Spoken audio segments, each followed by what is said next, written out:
A couple of entrepreneurs have written to me, and I have spoken to a few. I realize that everybody is feeling very jittery. Some are looking for additional investments in their business, some are wondering what to do next. To all the entrepreneurs, I would like to say that take a pause, understand what you are doing. Where your business is concerned, is it one of the essential items in today's terms? Or is it something which is going to be relevant in the post COVID era?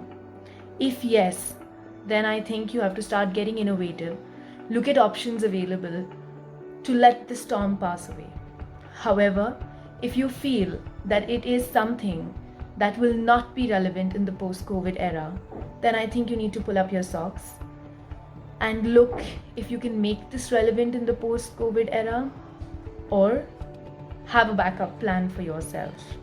Whether it is getting a part time job, being a gig, working in as a gig economy worker, or anything else, but give yourself a reality check. Don't get carried away.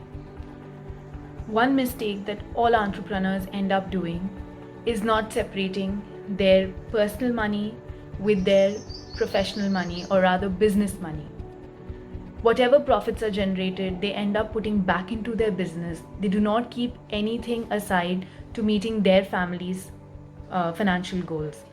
So to say, there are goals that their families want to achieve, that they themselves want to achieve, which is separate from what they do at their work, on their professional side. However, a lot of times the profits generated, or the money which is coming in from somewhere, is put back into the business, thinking that the highest returns will come in from there, and that sort of creates a chain of mixing up the personal money for personal requirements and the business money for business requirements. In times like these, where the businesses get affected, there is an immediate impact on the personal side also.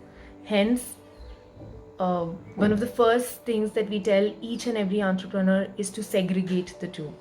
If one gets affected, your family is still not worried. So those entrepreneurs who have not yet started segregating money, request you to please do. If there are any queries that you would want me to answer on this forum, please send them out. I am there for you.